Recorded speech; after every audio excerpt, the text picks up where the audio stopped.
The head coach of the Lady Eagles, Mike Mincey, courtside for this conversation. And Coach, to me, the big story was turnovers, 27 of them. You had 18 in the first half. What was it about what Liberty was doing that was forcing a lot of those giveaways? I mean, some of it's probably strength on the perimeter, just them getting their hands in there when we're driving and not being strong with the ball.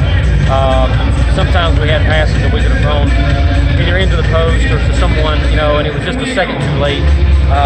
But I think a lot of it was just not being strong with it when we're driving to the rim. Obviously, we had some forced issues when we're trying to throw it inside and created turnovers. But, you're trying to play a Division I team. You turned over 27 times to the 13. That's not going to give you a good opportunity to be competitive and win. Let's talk about one of the bright spots, and that was the first half and your overall shooting. You shoot 57% in the first half, and you were tied after a period, down by just 8 at halftime. What did you like about how your offense was flowing? Well, we made shots. I think the whole thing that we talked about at halftime was we're shooting the ball great from the three and from the field, but it's 18 turnovers to us and 8 for them. I think out of their 36 of their 42 was maybe off of turnovers plus second chance points, and that's just hard to combat when you turn the ball over or you're giving them second chance opportunities. And it was just something that we want to try to work on.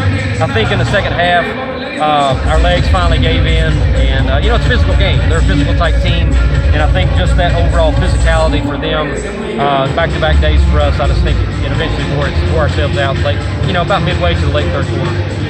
Braylon Weichel does her thing. Lindsay Taylor with 12. Harley Smith did a great job. She had 10 points and 7 rebounds despite some foul trouble. What can you highlight from an individual perspective in this game? I think they competed. Harley made some shots. She hit 2 threes. That's obviously good. It was nice to see Abby. Abby's kind of struggled from the field a little bit. We need her to be able to score coming off the bench, or if she's starting. And then she goes 2 of 4 in this building. Clay finally, got one in there. And so we got to the free throw line. Of course, that was mostly with Weichel. Of course, she's been doing a good job of that. Taylor's 2 of 3 from the free throw line. That's something that we need to continue to see as we move back into Division II play. Liberty scores a lot, and a lot of people will look at this and think, man, Liberty must be really good offensively, but they hit some shots. I mean, they banked some shots in. Yeah. What were they doing offensively to frustrate you defensively? Because you did go to a zone, you went to a man, you did some different things there. I think that, we're trying to go back and forth between man and zone just to try to keep them off offensively, because there, especially the first half, I mean, they're just murdering us with off-the-ball screens or running people off, and they've got big post players that our guards are trying to navigate across, so we try to keep going back and forth, but eventually I felt like we got lazy in the zone. They got behind the zone.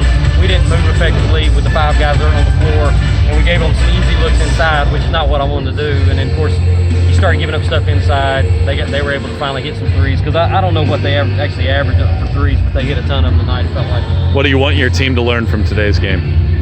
We'll probably go back and look at the first half, but you just can't turn the ball over. I think, and we've been doing that in our previous games. I know we have a positive assist to turnover ratio, but there's just turnovers that are happening that aren't really forced by anything. They're just our problems and our situation that we need to get corrected. And you take those 27 turnovers away, I'd rather have Chucks at the rim than turn the ball over 27 times. Because, if you don't turn it over 27 times, surely you're going to hit some of them and you don't score 60, maybe you get 70 points.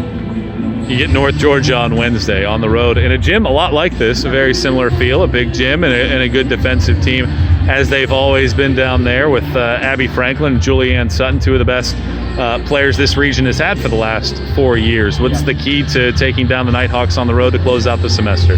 Well, for us, we don't get any days off. We got to go, drive back home and try to have a practice tomorrow, get some rest and recovery in. Leave on Tuesday, but they're a good team. They still got Franklin and Sutton in particular that played us in that regional championship game. So Groover was there, and very experienced from that standpoint. And they've got some new key guys that have stepped in there. But if we're playing in the Convocation Center, they've only lost 1 game since they played in there, and we were lucky enough to be the team that got them down there the year after we went to the Elite Eight. And so it's always a tough place to play. Beautiful facility, and hopefully we can go down there and play well enough, not turn the ball over, to try to give ourselves a chance to win.